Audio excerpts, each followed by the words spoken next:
for all of us. It's about predicting where the consumer is going and getting half of it right.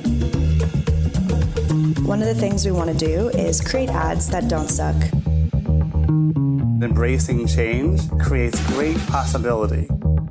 I'm Alan Hart, and this is Marketing Today. Today on the show, I've got Erica Chan. She leads brand, customer experience, and insights function at Alibaba.com.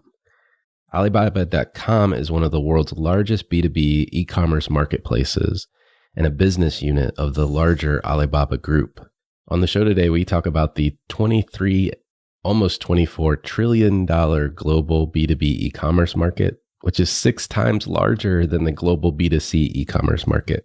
We also talk about how Alibaba is transitioning from a Chinese brand to a global brand and localizing their brand around the world. We talk about the pandemic and the effects on U.S. small businesses and B2B companies, as well as how Alibaba.com is transitioning with their virtual trade shows. So I hope you enjoy this conversation with Erica Chan. Erica, welcome to the show. Hi, nice to be here. Thank you for having me.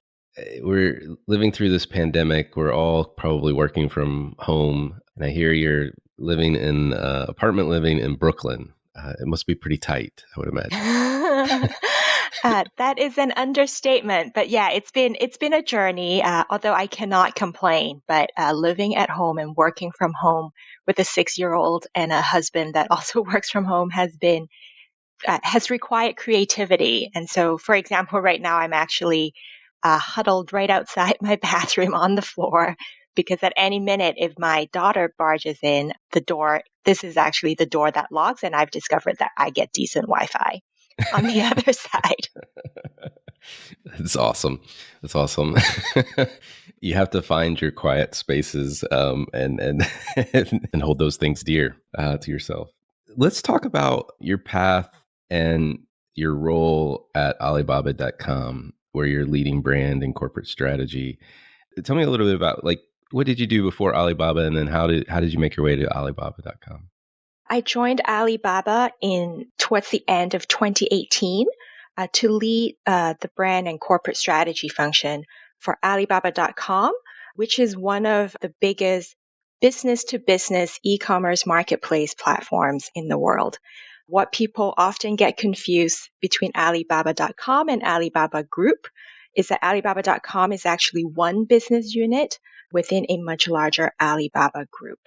And so in my role, I help transform Alibaba.com in a couple of ways, and the most important of which is to help it really go to market and launch in the US. And so, for example, when we first started in the summer of 2019, we unveiled some expanded platform capabilities to really allow U.S. small businesses in the B2B space to use an online platform to reach millions of business buyers in the U.S. and around the world. Before Alibaba, I used to work at OpenSky, which was a startup, a holding company of other e-commerce platforms focused on the B2C space in the U.S., and OpenSky was subsequently acquired by Alibaba in 2018. And before that, I had a career in brand and strategy consulting, where I worked with, and I was lucky enough to work with some of the biggest and most exciting global brands and companies to help build their business and define who they want to be and how do they get there. That's a fascinating pathway, going from brand strategy to e-commerce, technology, marketing, if you will, and now Alibaba.com. I know a lot of people have heard of Alibaba. I mean, we in the US, as a US centric person myself, you hear the name and you just think, wow, it's a massive group. The group overall, with so many different businesses underneath it, from payment businesses like the Ant Group to Alibaba.com, which is a marketplace. Can you help us dimensionalize it? Because it is a ginormous company. I don't think many US folks realize how big it is. Absolutely. And as you mentioned, right, Alibaba Group, it's a very big company, but it's really a parent and a holding company for a lot of different business units. And these different business units play in different spaces across sort of the digital economy, from payments to logistics to marketplaces to entertainment, you name it. But Alibaba.com, as one unit within Alibaba Group, is focused on global B2B e-commerce. And Alibaba.com was actually the first business that Jack Ma and the founders of Alibaba Group started over 20 years ago in 1999. And when they founded Alibaba.com, they had a very simple and an elegant mission, if you would, which is how can we use technology to make it easy for the world's small and medium-sized businesses to do business anywhere. And that is a mission that continues to hold true, and we're still committed to it, which is how can we really help the small and medium-sized businesses unlock growth opportunities and stay competitive in this digital world. We've seen a stat, right, that the global business to business e-commerce opportunity, it's about $24 trillion, which is 6 times larger than the B2C opportunity. So when we talk about e-commerce, people often think about sort of our personal purchases, right? But that market is actually only 1/6 of the opportunity that business to business trade represents, which is a mind-blowing stat.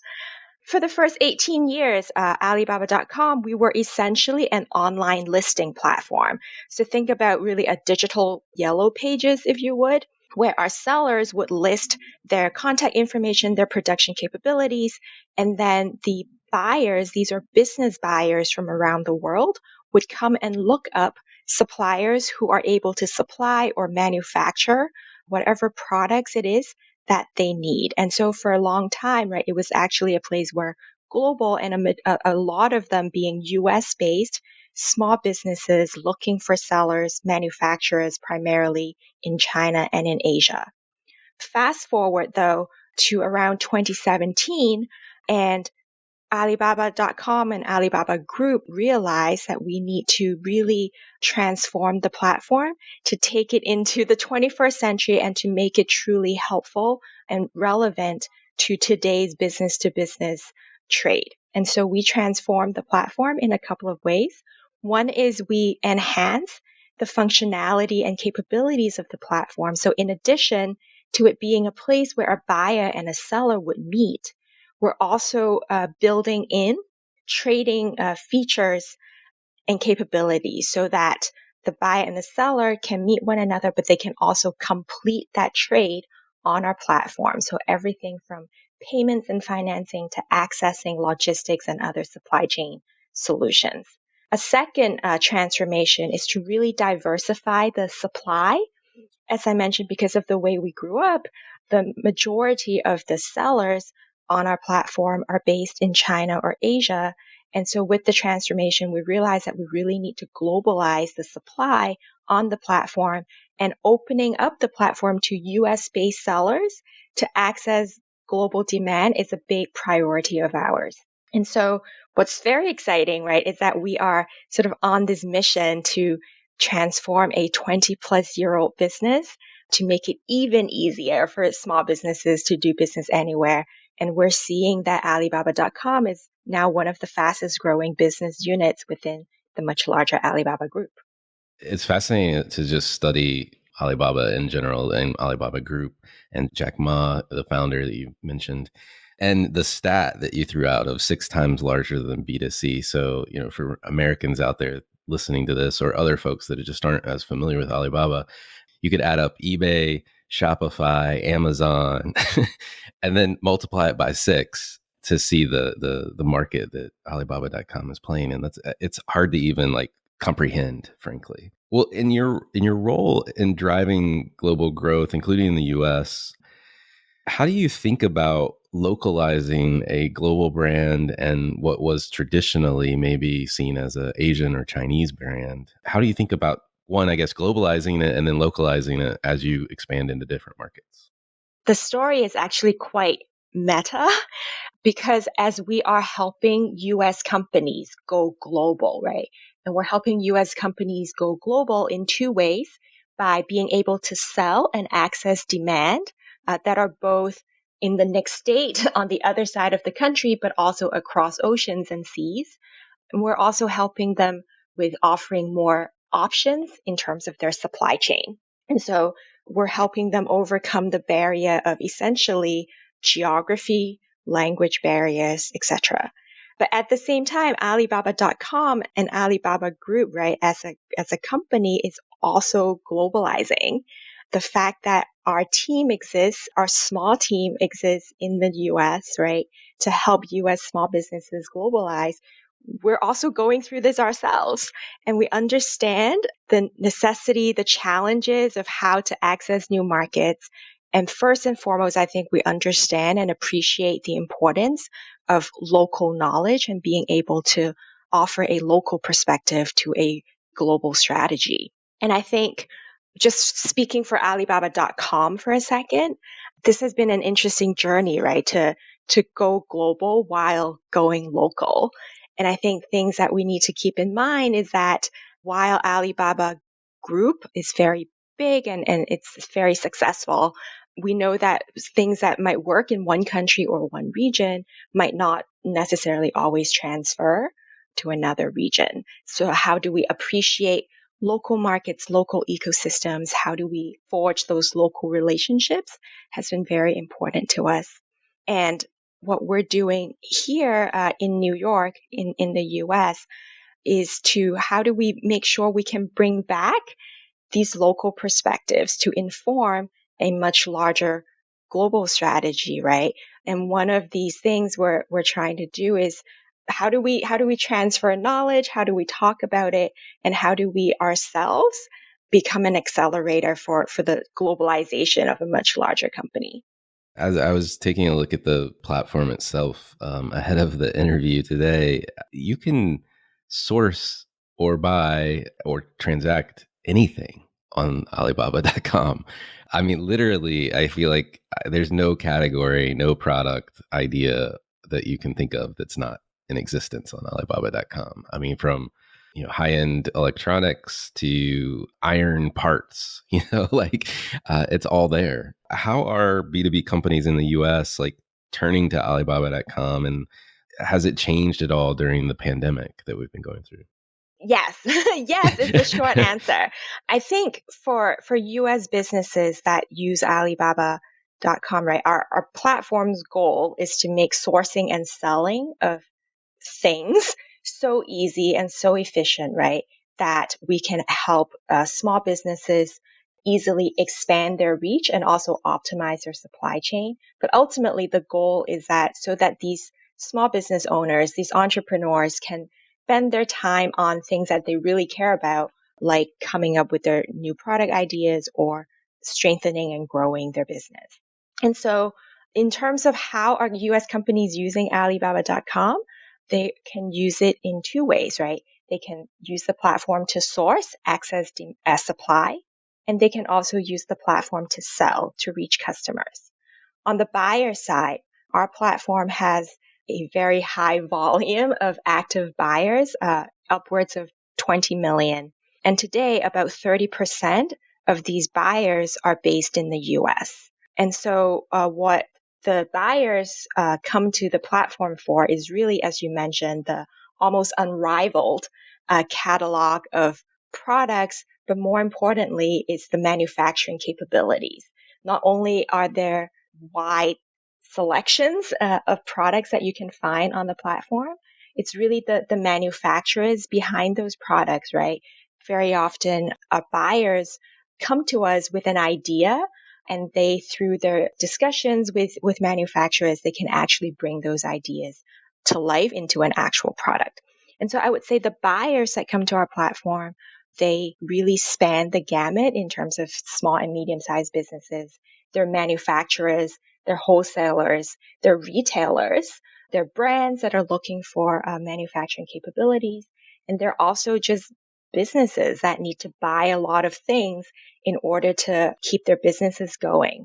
One thing I would note though, like a difference between buying on Alibaba.com versus another platform that is more designed for B2C trade is the volume, right? A lot of the products that you find on our platform have a relatively high minimum order quantity. So people are not buying one or two pieces of each things. They're really buying pallets.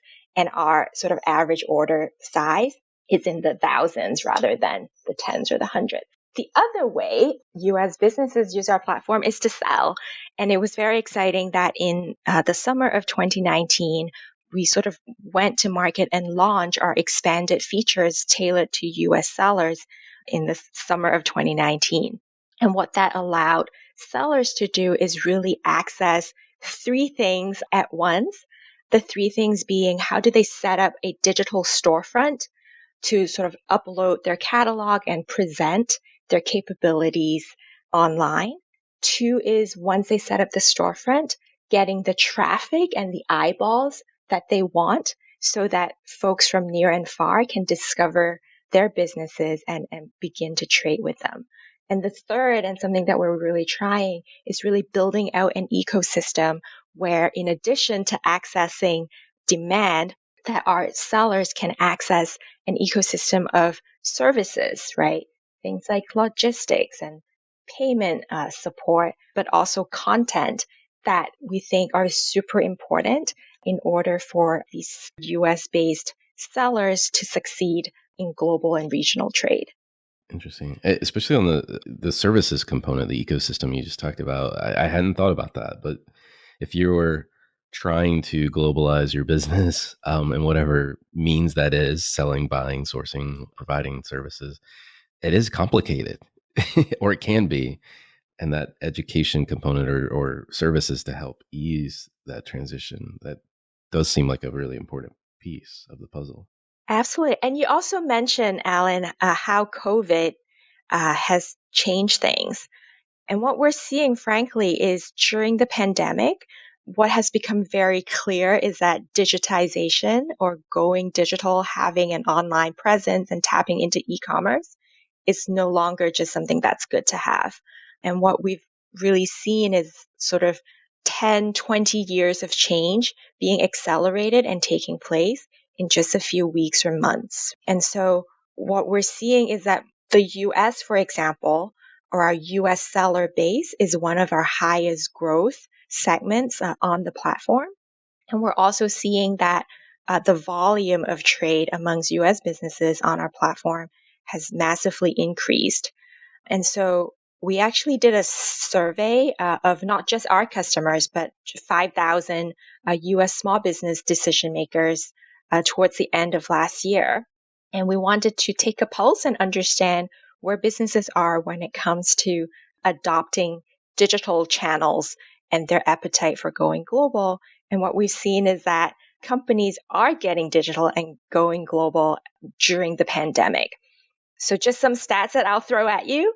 For example, we did a first wave of the study in 2019, and we knew that around 90% of US small businesses are using or are saying they're doing some sort of their business, some part of their business online. That percent, 90 was already pretty high. That went up to 93%.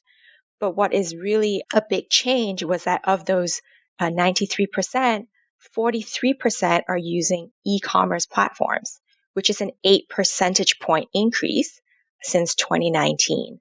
And so what we're seeing is that people are not just using their computers, but they're actually using e-commerce as an important component of their sales and sourcing strategy.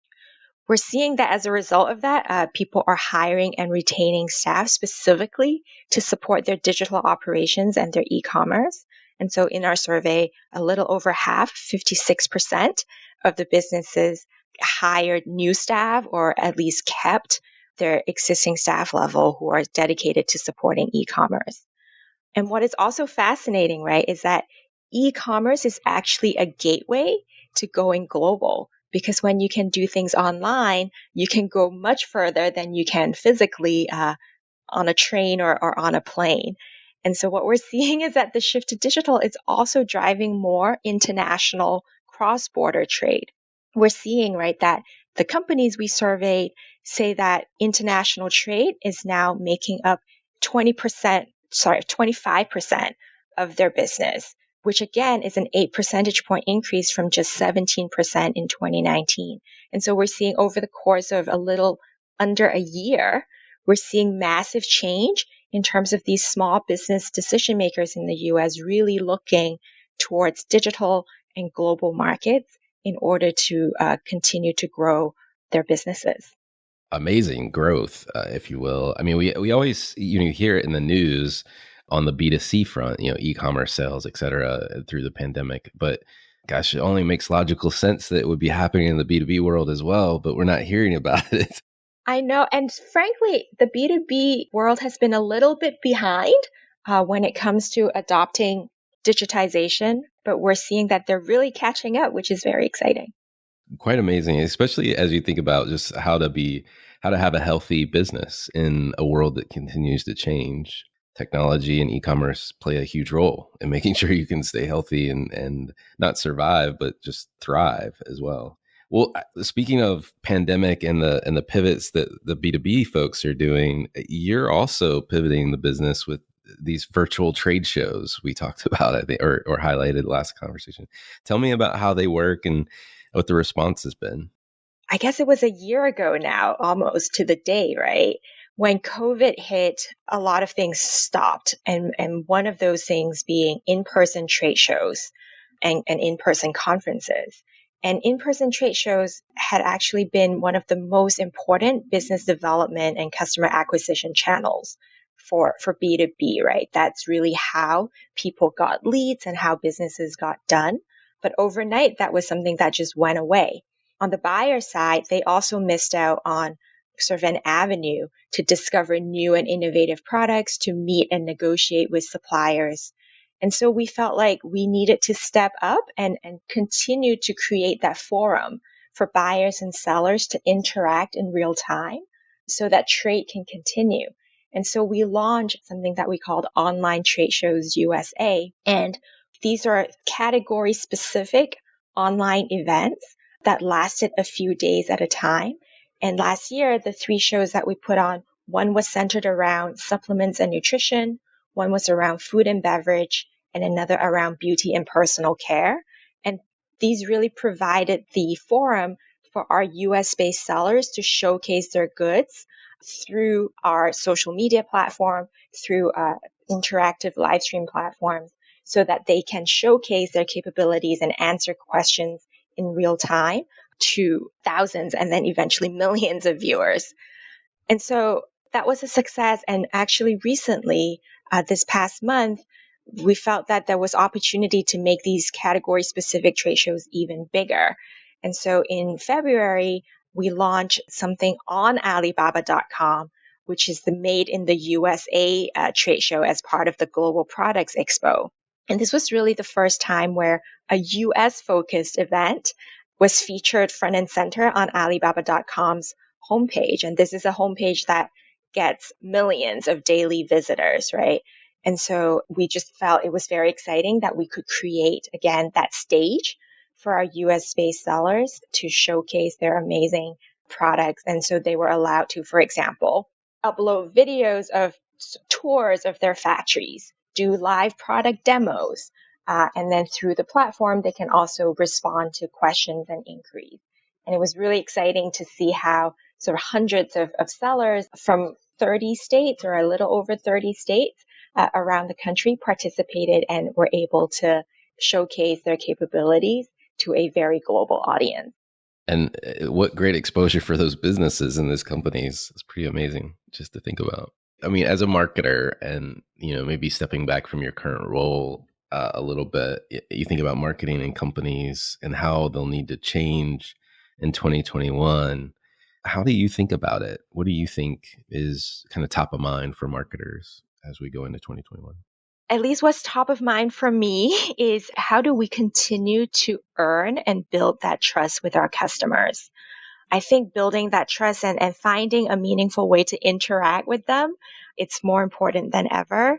And so how do we really step up? And our ethos, our North Star, right, for Alibaba.com is how can we really be an ally to our customers? How can we make sure that we're there to help them eliminate barriers to trade and barriers to doing business so that they can thrive?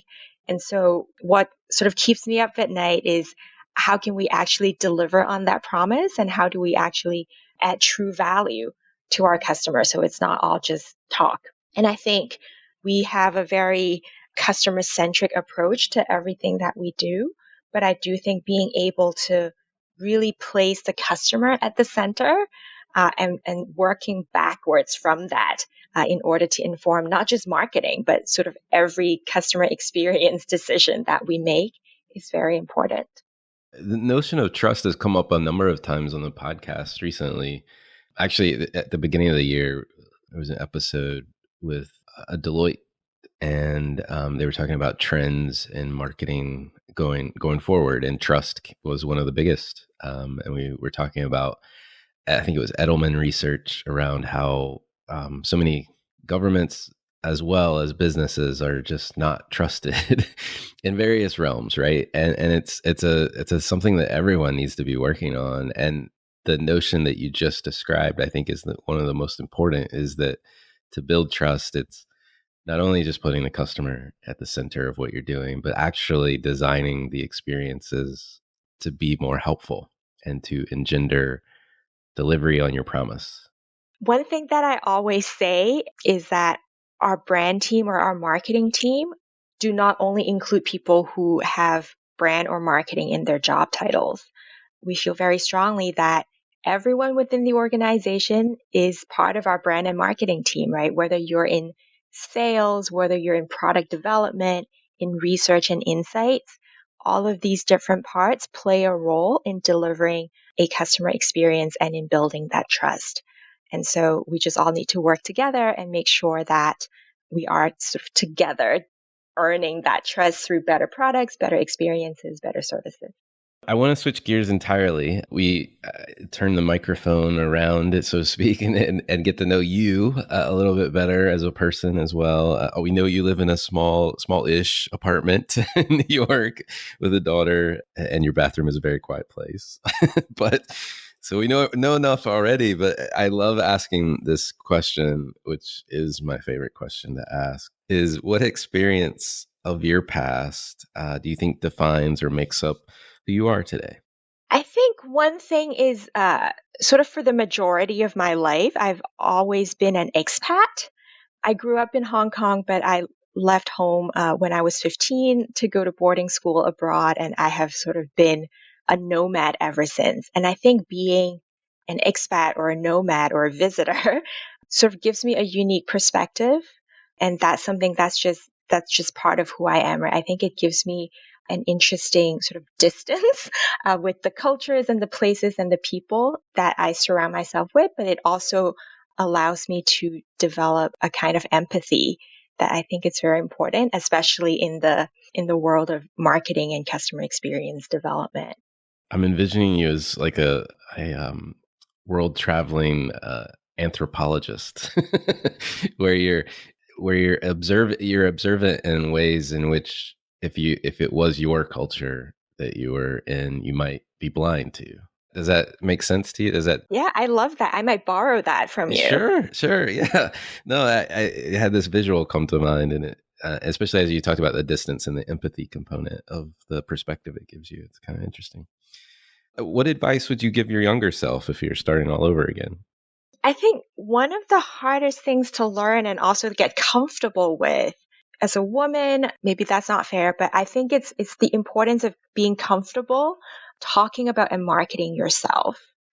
It's kind of ironic because I'm sort of in the world of marketing, but I actually find myself not always being able to sort of market and talk about myself in a comfortable way. And I think that is actually quite important. It is. I would agree. I mean, and I think it's underestimated how important it can be to your career in part. But I think there's probably more personal reflection you get too as you find the best way to market yourself. That's interesting. Well, so from two deeper questions to one silly one, I'm curious if there's been an impactful purchase that you've made in the last year of $100 or less that you'd like to share. Lots of impactful purchases, but I think one area of purchase is we have accumulated a lot of plants, house plants and greenery in the apartment over the last 6 to 12 months, I must say. I guess because we are all stuck inside, bringing a piece of the out of doors in has actually really livened things up. Any favorite plant? You don't have to. I don't have to have one, but I was just curious if there's a The type. ones that do not die are the best. Yes. I interviewed a CMO of one of the divisions of Walgreens or Boots Walgreens in the UK, and he was also talking about plants. And there was this one plant. I can't remember. It has this funny name. It's like something to the effect of like your stepmother's something or other. But he loved them, and he had like 40 of them planted around I the. have them. They're called your mother-in-law's tongue. That's it. Mother-in-law's tongue. That's what it was. And I was like, what? I'd never heard of it. I've seen them before, but I never knew that had that name. They're very hardy. Yes. Yeah. So it sounds like those are plants that don't die. Almost like your mother-in-law's tongue, so it makes sense. I hope my mother-in-law is not listening to this. So anyway, moving on. As a marketer, I'm curious if there's brands or companies or causes that you follow or you think other people should be taking notice of. Yeah. So a new company that I came across in the last couple of months, I took the subway for the first time in a long time a few weeks ago. And I actually saw an ad on the subway platform, and it was a company called Back Market. I don't know if you're familiar with it, but they are a marketplace for refurbished devices. And I was just looking more into them, and they're very mission driven. And their mission is to really, how do we reduce environmental waste caused by devices? And I think that's fascinating because especially with COVID and the increased need for digitization, as we mentioned, right? Devices are indispensable, and yet they actually take a lot of energy to create. And then they sort of last for a long time and sort of end up in landfills and whatnot. Back Market trying to create not just a marketplace, but really an economy for refurbished devices so that people can sort of make more use out of these devices so that A, they become more affordable, and then B, also they become more sort of environmentally responsible. I think it's a fascinating concept. Definitely. And especially as you think about all the virtual students, it's just in the US, and many of those students, I would imagine, have a hard time accessing devices or cheaply accessing devices. Yeah, it makes perfect sense. And for the environment, for all those reasons you just laid out, I'll have to check them out. I haven't heard of them before. Well, last question for you. Curious what you think is the either largest opportunity or biggest threat that marketers are facing today.